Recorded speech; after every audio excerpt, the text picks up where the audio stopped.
osteoporosis, that's porous, comes from porous, so porous bone. So we have holes in our bones. That's part of the architecture of the bone. It helps the bone be buoyant and flexible and strong all at the same time. But if the holes get too big, too porous, then you're at risk of fracture. And that's what osteoporosis is. And that's what the risk of osteoporosis is, fracture. Mm-hmm. So I'm going to do more movement today. You guys have lived in your body longer than I've known you.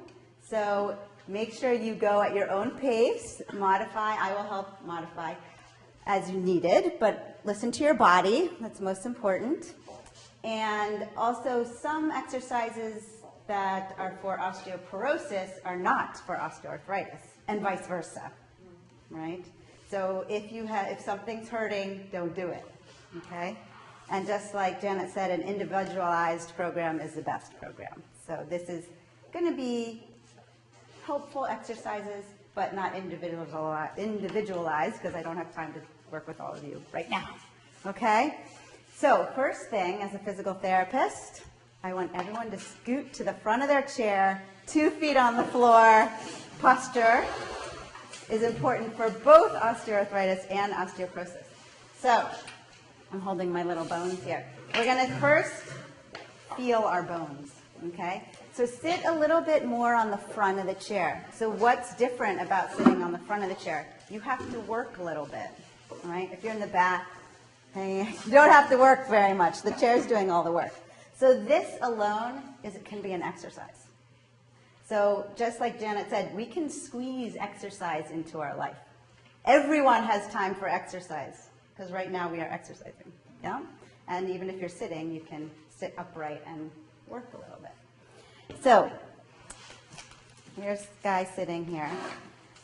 Ideally, there are natural curves in our spine. This guy has a rod in his spine. We don't want a rod in our spine.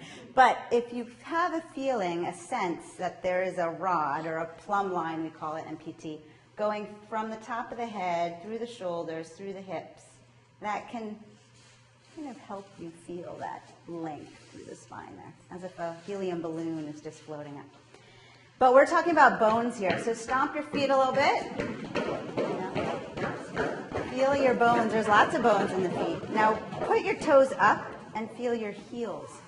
The heel, you can see on my guy here, is a very thick bone. It has lots of what we call calcaneal bone. I mean, the calcaneus is the name of the bone, but it's called cortical bone, is that thick, hard bone, right? So we do have strong bones, and they are living tissues. They grow as well, right?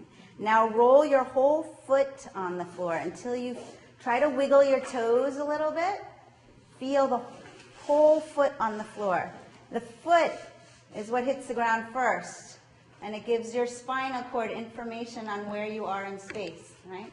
So if your foot hits a pebble, you kind of wiggle a little bit, and your foot will say, spinal cord, move right, move left. The spinal cord talks to the muscles move the bones, and you stay upright.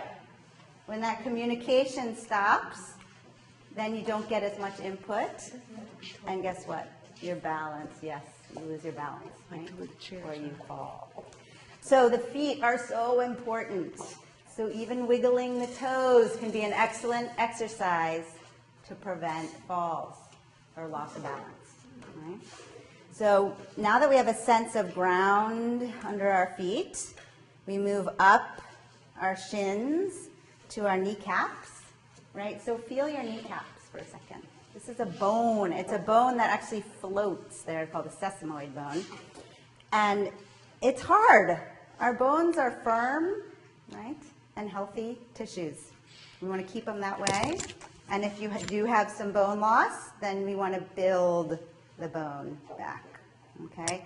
Bones can build when muscles pull on the bone. That's one way to stimulate bone growth, okay? Then we come up to the femur, the thigh bone. How many people have had a DEXA scan, a bone density scan? Yes, right. So one of the places they take the scan is the top of the femur, which is called the femoral neck. So I've had people come into the office and say, I think I have osteoporosis in my neck. I say, well, not this neck. It's the neck of the femur. Okay, so here's your thigh bone, and they often take the bone scan, the DEXA scan, dual imagery, of this area here of the leg bone. So the leg bone goes into the socket, and this part in the middle is called the femoral neck. You see this little groove in here? Now, the reason why they take an image of this is because if you hear people fracturing their hip, breaking their hip, not always, but often it happens in the femoral neck because that's the weak link, okay? And there's a nice big artery that runs down the front of the femur, and if you snap that bone and it hits that artery and breaks it, that's those terrible stories that you hear that maybe people don't find them and they can die. But that's you know, we won't think about that. There's enough fear around osteoporosis. I don't need to give you any more fear. We're going to think strong bones tonight. So if you have your DEXA scan, yes, please keep sitting upright. This is a little bit, we're working out here. If your DEXA scan comes back low in the femoral neck, because there are no muscles that attach right here, remember muscles pull on bone and that helps them grow, you have to do impact exercises. That's weight bearing, that's walking, jogging. Again, sometimes we have osteoporosis and osteoarthritis. And osteoarthritis, you're not going to want to jog. That will not feel good at all, right? So we have to find exercises that have impact, have weight bearing, but that don't cause injury. Because the worst thing to do is get an injury and then you're not moving, right? So you gradually build up. So that's the femoral neck, and that's where walking is extremely important, and more impact if your joints can tolerate. Right? So now, let's feel our sit bones. So a nice way to see if you're sitting upright is if you rock. Do you feel those bones? Nice hard chairs, you can feel this one. If you rock to the back of those bones, you're slouching, right? You're kind of sinking. If you rock to the front, you're extending your spine, you're arching your back. If you have stenosis or arthritis of the spine, this is not going to feel good. So then find right on top of them. Yeah? And if you get right on, it's a little hard because these chairs are a bit dipped, so you're kind of fighting the curve, right? But if you get right on top of them, it should feel easier to hold your head up. Because if I'm behind them, my head drops. Heads are heavy, right? And that's a lot of weight on the spine. So if I get on top of those bones, then the head is supported by the architecture of the rest of the spine. Pretty clever bodies we have, right? That our spine can help hold the head up. But if the head comes forward, that's a lot of weight on usually the lumbar. Okay? So you want to sit upright on your sit bones, and then visualize your spine coming back up to the skull. The skull is nice and hard. And if you're diagnosed with osteoporosis, I promise this won't happen to your head. The skull is nice and hard. Now, if you want to really feel your bones, if you reach back and feel those spinous processes, yeah, you can feel your bones sticking out there, right? These nice, solid bones. And come back upright. So the bones of the spine have a lot of what we call spongy bone or trabecular bone. That's a little bit more, it's like a sponge, right? As opposed to the cortical bone, the hard bone. And that's so we can move. We can bend, we can rotate because there's so many joints, but also because the bones are a little spongier in the spine. All right, then we got our ribs. Everyone knows the ribs, and then the humerus down to the ulnar radius and all the finger bones. Okay, so now we're in our bodies. You have a sense of bones. It's hard to talk about the bodies when you're in your head, right? So you want to feel your bones. Good. All right. So you may be tired sitting upright. Yeah, if you are, you can relax back. But we're going to stay a few more minutes here, okay? First, all I want you to do is, so the pelvic floor is an interesting topic here. The pelvic floor muscles act like a sling. These are at the base of the pelvis. And it helps with urinary incontinence, right? So if you have to go to the bathroom in the middle of the night and you feel like you need to go right now, if you have a strong pelvic floor, that can hold you a little bit longer. There's more to it. You know, if you drink lots of coffee and you not enough water, that can cause incontinence. There's many, many causes. But if we have strong pelvic floor muscles, which is at the base of the pelvis, not only does it help with back pain, it can help with incontinence, it can help. So often people wake up, they have to pee right now, I gotta go now, and they jump out of bed and blood pressure drops and they trip and fall, right? So to avoid that, if you have a strong pelvic floor, you might buy yourself a little more time to slowly get out of bed, make sure there's no clutter on the floor, and make it to the bathroom safely, right? So this is extremely important muscle. So how do we activate it? So if you have to go to the bathroom, try to contract the muscles. Yes, Kegel, you got the keyword, that help you stop the flow of urine, yeah?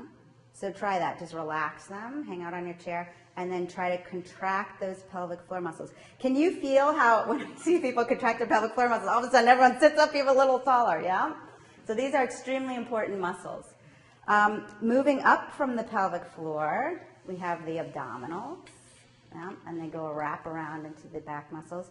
So again, we just explored our bones. Now I'm moving on to muscles. So sitting upright can be an exercise. So when you're at a lecture like this, you could say, oh, I'm going to do my exercises. I'm listening. I just contract the pelvic floor. And then you breathe in, make a big belly. Make a big, big belly. Now breathe out and make a small belly. Feel those abdominals. We call this the abdominal draw in, right? So you're just drawing your abdominals. Do you feel those contract? So breathe big, inhale. Fill the belly. And then exhale, draw it in and tighten those muscles. Yeah, good. Do it one more time. Big belly. Exhale, draw in, and notice if your shoulders went up. You don't have to lift your shoulders to do that, right? So sometimes you feel like your abs are attached to your shoulders. They're not. You can relax your shoulders and draw in. Yeah? Good. All right. Now we're on to our shoulders. And we're going to get up in a second. So if you have room, reach up, reach up, reach up, reach up. Good. Feel your bones still. Yeah. Now, hopefully you have a little room here. You're going to make a W with your arms. You might have to scoot your chairs over a little bit. And what I want you to feel when you make that W is that your shoulder blades are coming together and kind of down into your back pockets. So it feels like that. Doesn't that feel good? All right, good. Reach up again. Stretch up to the sky. Up, up, up, up, up, up, up. Make a W and squeeze your shoulder blades back and together. Good. Okay, relax. So we've already worked our pelvic floor, our abdominals, and the muscles along the shoulder blades. And we haven't even gotten up yet. Everyone has time to exercise, right? Okay, so now interlace your hands and bring your hands at the base of your skull, kind of behind your head. So another problem, if you've had a spine fracture of your thoracic spine, you've seen this, right? And then the head goes forward. And that's something, again, the head is heavy, so we need to get that head back. So what I want you to feel is that you're pressing your head into your hands. Good. Everyone's doing this really nicely. What you want to try to avoid is pressing it with your chin out. Right? So just make sure the ear should be over the shoulder, and you're gently pressing back. Good. Shake your arms out. Relax. Nice. All these exercises can be done at least 10 times a day. Mm-hmm. Everyone has time to exercise. That's my theme of it. So, who sits in front of a computer? Who sits at all, right? Who sits in front of the TV, sits in front of something. You can walk your pelvic floor, you can do your abdominal drawing, you can do your W, and you can put your head in alignment. You know? Good. All right. So this next exercise, if you have osteoarthritis of your knees, they will not be happy with this exercise, so don't do it.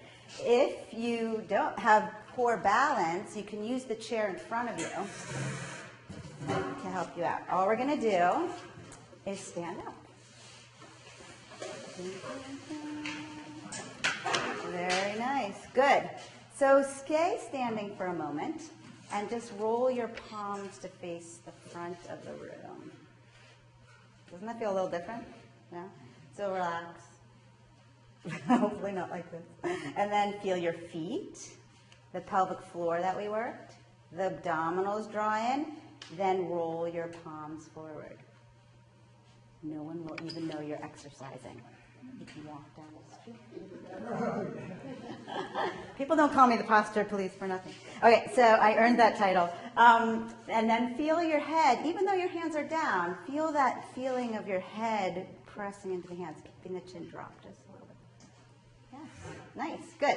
Okay, if you need to balance, use your chair and sit towards the edge of your chair. Don't fall off your chair. Good. All right, and then come back up. I got you. That's it. Carefully, and sit back down. Nice. Again, if you have osteoarthritis of your knees, be careful. And up. Feel that nice posture. The abdominals are in, and sit. Good. Pelvic floor is engaged because we're moving. And if you can balance, you can, good. And up. Sing your favorite song, and down. Good. And keep going if you can, up and down. If you can't, keep going if you can. If you can't, push the chair away from you in front of you and just kick your leg out. And then bring it back. Yeah, if standing is too much, just kick a leg out. If you've done 10 sit to stands, you can take a break. Yeah, good. Yeah, let's keep going if you can. And just, if you can't, if it's too much, you can get these muscles. There are modifications to every exercise. I have not met a person who can't exercise. Even lying in bed, there's breathing exercises. Yes. Even in the intensive care unit, I've gotten people to exercise. Okay, good. Take a break. Nice. Everyone's heart rate up a little bit? Okay, good. So come on up. We're actually going to move into the space. So most of those exercises, except the sit to stand exercise, are called postural exercises. Okay? So I just want to point out one thing. If you have your book and you turn to page 25, there's a nice little chart. 25. And it will show you in the exercise category, it has weight bearing, which is, or impact. So swimming is a fabulous exercise. If you have osteoarthritis, it's a great exercise. But for osteoporosis, it will not help build bone because you're buoyant, you're floating, you're not getting that weight. Gravity is not pushing on your muscles to push on your bones. Then it has resistance exercise. So Janet talked about this. I'm not going to go the strength ones, right? And then it goes to balance and function. Balance, you'll notice, every day, balance and postural exercises. Every day. Those are kind of the ones we just did. The other ones, not every day. Yeah? You want to strengthen each area twice a week. You can do that by spreading it out or doing it all at once. That's the strengthening. Right? That would be like the sit to stand exercise. And cardio or weight bearing, you would ideally 5 times a week. So are you going to wake up tomorrow and do this? No. You gradually get to that point. This is a goal, okay? All right, let's go out into the space and spread out a little bit. Okay, if you feel like you need a little help with balance, you can take a chair and have it in front of you, just in case. And we're going to do a little demonstration. So if you're on the metro or the subway, do you stand like this? Probably not. You stand like this. Yeah, so take a wide base of support. Okay? So if you've seen a baby learn to walk, they're kind of like this. Yeah, they're close to the ground. They have a wide base of support. This is the easiest place for balance, right? The easiest way to balance. You get nice and wide. Now, if you bring your feet closer, see if you can bring your feet into one tree trunk. Good. So all of you can balance quite fine there, right? So this is a little bit narrow base of support. Now if you go like a tightrope, that might be a little bit more challenging. I see a little ankle wobbling, yeah? So this alone is a good balance exercise if it's challenging for you. Great, great, great, great. And then try the other foot in front. Good. So again, this may be enough for you. If not, just keep walking. Yeah. See if you can walk the tightrope. That may be enough. If not, try it backwards. Dun, dun, dun. Don't bump into your neighbor. If you do, it makes life a little harder. Good, yes. We don't do very much backwards, okay? Good. So that's one way to challenge your balance and create an exercise that's individualized for you, right? So for some people, balancing right like this is great. Some people need to get up to walking backwards, okay? The next way to challenge your balance is, we don't really have is an unstable surface, right? So if you have a pillow, and you can put it on a carpet, not on a wood floor.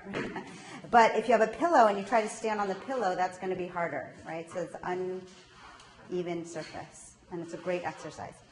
The next thing is to take one of your sensory inputs away, right?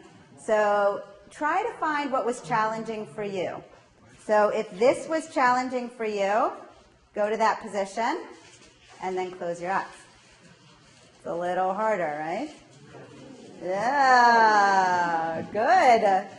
Excellent. And then try that on the other foot. Put one foot or the other. We call this tandem stance. Yes. Fabulous. Good. All right. Now, so if tandem was pretty easy for you, the next thing that would be more narrow, what would be more narrow than this? 1 foot, right? So if the tandem stance, walking on a balance beam, was easy, then try 1 foot, closing your eyes. And what's really interesting is try the other side. Often people pick their strong foot first. Good. And then try closing your eyes. Yeah. Again, a safe environment. Do not do the one that's too hard. So the balance exercises you can do every day. Okay. It will get better. Gymnasts can't do backflips on balance beam the first day they start gymnastics. Right? Practice, practice, practice. It really does improve. I promise you. I would be out of business if it didn't improve. All right, good. So those are some balance exercises you can do. So again, with osteoporosis, falling and fracturing is the big risk. Right? So what do we think of fracturing? Hips, knees, kneecaps. Some people have fallen, and yes, that is a hard rehab. But congratulations for making it through. That's a tough rehab. Knees, hips, and spine, right? And wrists. Right? So that's usually where the scans are taken, at the hip, the spine, the lower spine, and some people get scans of their wrists. Right?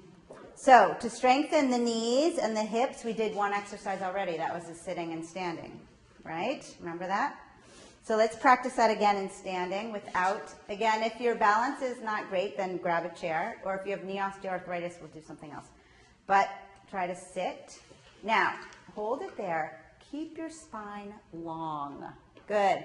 Bring your feet a little wider. That's it. And then come back up. Good. So I want everyone to imagine they have a rod on their spine, right? And try it again. And stay on that. So try not to do this.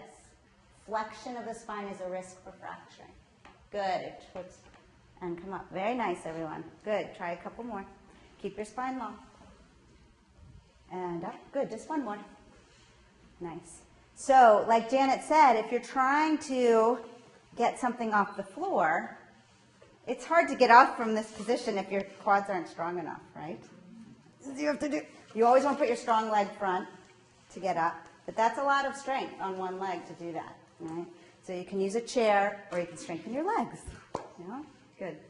And if you have osteoarthritis in the knee, this is also difficult. But put your happier leg in front, right? So this would be the one with arthritis, so that you can get up from there. Okay? So that's that exercise. Now, stand up nice and tall. If you have difficulty with balance, hold on to the wall. You're going to lift one leg to the side. So my mom said, make sure you say why you're doing the exercise. So come back down, and we're going to do it again. Bring it out. Now I want everyone to point to where they feel it. Where do you feel it? The other leg. You better believe it. So both legs. And where? Are you feeling it in your feet? In your elbow? In your hip? Yes. And come down. Good. Try to do a couple more. Nice. That's it. and switch sides. This exercise will help osteoporosis, will help osteoarthritis. It is a very good exercise. We are working balance. We are working strength. We are working a lot of things. But okay, so when you were doing that, how many people remembered their pelvic floor? And their abdominals. Oh well, good, yay! So that one is a little bit more for strength than balance. So I will encourage you to hold on if you need to do that exercise. Right? I'd rather you do it safely. Okay? Another one, that side, front. Now everyone's going to remember pelvic floor, lower abdominals, breathe, shoulders relax. If you get your arms open, that's even better. Yes, good. And try the other side. Good. Does anyone feel this muscle up here? Great quad strengthening exercise, and it's easy on the joints. It's a nice one that doesn't hurt knee arthritis. Good. And it strengthens your hip flexors. So do people know what their hips? So now try lifting your knee up this way. All these exercises are in that purple book. And try the other one. Should you hold it a little bit? Hold it a little bit. Practice your balance. And try about 10 on one side and then 10 on the other. If 10 is too much, try 3. It's not about the numbers. It's about getting stronger. Now, why is this an important muscle? Guess what it does? If you are walking down the street and there's something in the way, you do not want to kick it and fall, right? You need to lift your leg over it. So it's a very important muscle. All right. Hopefully that wasn't anyone's. Okay. All right. So we did front. We did side. Guess what's next? Back. Good. So try about 5 or 10 on one side. And what muscles do you feel? Some glutes, maybe some of your back muscles. No? Yes, good. Other side. And everyone's thinking, okay, my pelvic floor, my abdominals, I'm breathing, shoulders relax, my head is up. Beautiful. Good. Okay. Pick it up. Okay, so those are strengthening for the hip and some for the spine. Right? Feels good. No? Should feel good. Exercise should feel good. Okay. Last thing, a little posture exercise, and then I'll take questions because I may not have addressed everyone's questions. So last one, reach up to the sky. Inhale up. Really stretch. Stretch a little further. Make your spine a little longer. Good. Stretch, stretch, stretch, stretch, stretch, stretch. If you need to do one arm is fine. And then bring it down. Exhale. Exhale. And reach through the middle. Inhale. Inhale, inhale, in here. If you're worried about balance, then just do one arm. Good. And exhale. Beautiful. One more time. Breathe in. Stretch, stretch, stretch, stretch, stretch, stretch, stretch. And breathe out. Good. Anyone feel a little taller than 30 minutes ago? Yeah. Good. So we can sit or stand. I'm happy to answer any questions that you may have. Very good question. Well, let's take the question. So, do you people want to keep standing or do you want to sit? We're standing, okay? Good, good. Feel free to sit if you need to. The difference between osteopenia and osteoporosis.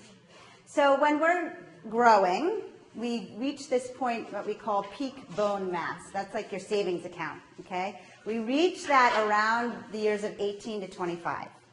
Okay, so this is when we're building bone more than we're losing bone. Okay, and we build and we build and we build and we reach this peak bone mass, which is our savings account. Right? Then we have a bunch of years where your bone growth matches your bone loss. Right? So our bodies are smart. When there's weak bone, it breaks it down and it repairs it with nice strong bone. Okay, things that can mess with that system, medications, injury, right? So if you've had maybe an ankle fracture and you were in a cast and you were told not to wait there on that leg, the bones can weaken, okay? Then, so that's that age range, we kind of stay keeping our bones. Some people have a little osteopenia or a little bone loss. So those bone the cells that break down bone are working a little faster than the cells that build bone. And that's when you get into this osteopenia phase. If you want to know the numbers, basically it's on a T scale, and then -1 to -2.5 is the T score that is diagnosed for osteopenia. So if you look on your bone scan, which I encourage people to look at their bone scans, it's important to know where the bone loss is. So that's osteopenia. Then -2.5 T score is just, the T score is comparing you to a young adult. The Z score compares it to your peers. Right now we diagnose on T scores. So -2.5 and lower, more negative, lower, is osteoporosis. Okay, now if you have osteoporosis and a fracture, that's severe osteoporosis. And once you've had a fracture, your risk of fracturing, again, doubles. So if you've had a fracture due to osteoporosis, get some treatment, okay? That can be many things, PT, medication. See your doctor, they'll decide what the best course of action is. So that somewhat answers your question. Once you've been diagnosed with osteopenia, it's a good idea to make sure you get a good exercise program. It may or may not be time to start medication. We have to work with that. So anyways, that was the osteopenia. So once menopause kicks in for females, the degree of bone loss over the next 5 years is your greatest. That's when you have the greatest bone loss. So that's why I say bank account at peak bone mass, because if you have good bone mass going into menopause, that's great. That's great. You have a lot of savings to build from, or to pull from, savings in your bones. So those 5 to 7 years post-menopause is when you lose bone the most. Okay? So you want to make sure you exercise, exercise, exercise. The nice thing is in the research on exercise is those postmenopausal years are also the time that you can use exercise to stop loss the best. That was a lot of double negatives, but I don't want to say bone growth because it's not necessary that your DEXA scan will go up, but if you stop losing bone, that's a relative gain, okay? So those are the best years also to build or exercise to work on your bone, okay? Then after that big bone loss, the biggest risk, again, once you get 80 years, is falling because of balance issues, right? So if you have this osteoporosis and poor balance, that's not a good storm to be in, okay? Oh, yes, you have another question. What about muscle cramps? Sometimes when you exercise, the muscle will cramp up. Will cramp up. That can be many things. That can be dietary.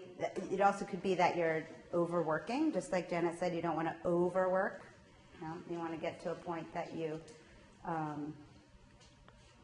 feel some, with osteoporosis, you do have to feel some muscle fatigue. It's different than osteoarthritis. You do need to build and increase your strength a little bit.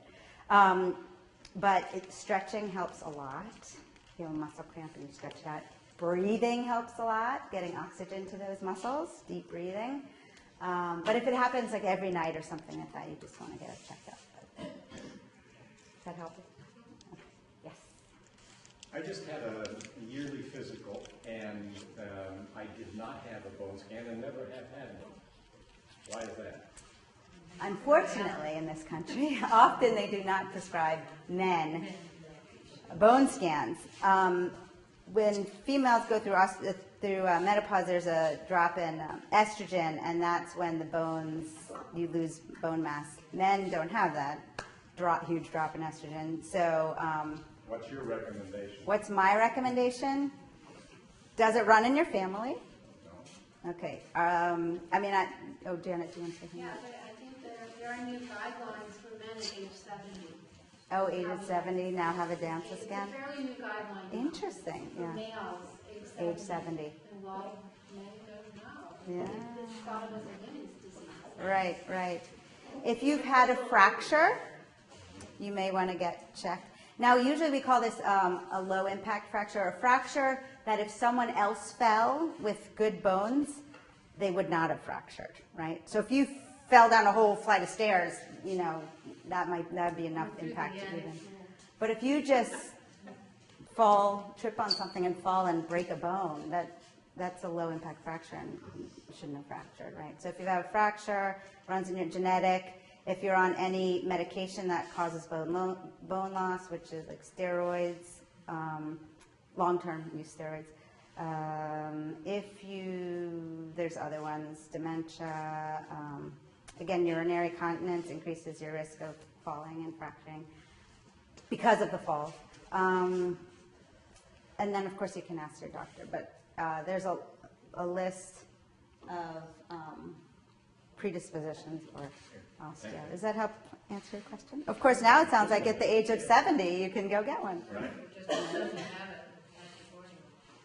You could, I mean, it doesn't hurt to exercise. So what's my recommendation? Exercise. Yeah. Any other questions? Yes, please. I have absolutely lost my grip. Oh, grip strength. Okay. So what do I do? I mean, I keep doing this all the time, and I work on the computer all the time, but I drop things all the time. Well, I'm going to give you a short answer, but there's more to it. The thing with grip strength, it could be coming from cervical spine. So you want to go to a physical therapist, get all the tests and measures done, and make sure that it could just be from the muscles around your wrist, but it could be from your neck. It could be. There's many reasons this could be happening. So if it's just grip strength, you can get a tennis ball and squeeze a tennis ball. Another thing you can do is get a rubber band and put it around your hand and open the rubber band. So the tennis ball and the rubber band, those are two great exercises, but again, get cleared. Oh, mine. I just put two of them here. I put one here and there. Strong feelings about I put mine here. Good question. Make sure the person is trained in teaching exercise for people with osteoporosis, if you have osteoporosis.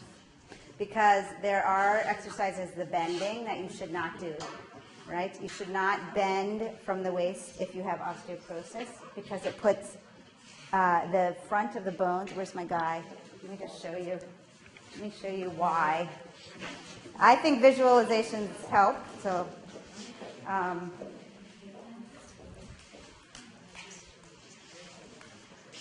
So in the spine, there are spinous processes that we actually palpated, right, earlier, these here. So when you bend backwards, these bones can help support you. In the front, there's beautiful organs and things, but there's no processes in the front that help protect the front of this bone here. So if you have bone loss in the trabecular bone, which is the first to go, it's the first to grow, but it's also the first to go, you can get compression fractures through the vertebra here. And with bending, that increases the pressure on the vertebra. Bending from the waist. You do not want to bend from the waist. Now again, it depends if you have osteoporosis versus spinal stenosis, right? So if you have osteoporosis, it's okay to extend. But if you have back pain from narrowing of the spinal canal, extension is not okay. You'll be in pain. Your body will tell you, you will have pain. Okay, so again, you just want to, it depends. I'm giving kind of general advice here, but so as far as yoga, it can be great, but it can also be harmful. You have to make sure the teacher is qualified. Okay, does that help? And listen to your body, listen to your body. Okay. You had a question, William? Yes. I have osteoarthritis of the knees. Yes. Went to a physical therapist. Yes. Actually, two. Yes. And they gave me a set of exercises which are like your front and back and side and back, but on the floor. Oh. I don't know why they both recommended it that way rather than standing exercises. Any ideas? There's many reasons for it. Some may be just because that you take out the component of balance when you're on the floor. One reason I like to give exercises on the floor is a risk of falling is fear of falling. If you are afraid to get on and off the floor, that could increase your risk of fear of falling, which then increases your risk of falling, right? So I like to give exercises on the floor sometimes to make sure people get on and off the floor. it's But you important to did practice. those exercises for osteoporosis. Yes. They were given to me for, Osteoarthritis. Right. Right. You can do them standing. You can do, and then in standing, you have a lot more going on. but same exercises? Same exercises. Okay. You are strengthening same muscles. You're strengthening more in standing, and you're practicing balance, core stability. There's a lot more going on in standing. But if you go to certain PTs, they're looking, you have knee osteoarthritis, we're going to work on the knee, right? That's not how I see the body, but I'd like to look at the whole body, right? So often you have knee arthritis because your hip is weak and you're straining your knee, right? Or you have a spine rotation that makes you put more weight on the knee that hurts, and you're constantly putting more weight on this leg, and then your knee wears out. Right? So there's many reasons for osteoarthritis, and some are patterns in the body that are causing that. And the same with osteoporosis, right? So I've had someone, for example, come in with genu valgum, meaning their knees are coming, so they're not bearing weight through. She was walking, she was exercising, and her greater trochanter was wearing out, less bone in the greater trochanter, because there wasn't weight going through. She wasn't using her butt muscles that pull on the greater trochanter, right? So we realigned her legs. She's now upright, and she's using her glutes, and her bone density has improved. So there's many reasons why. Does that help? That was great. Thank you. Thank you, everyone.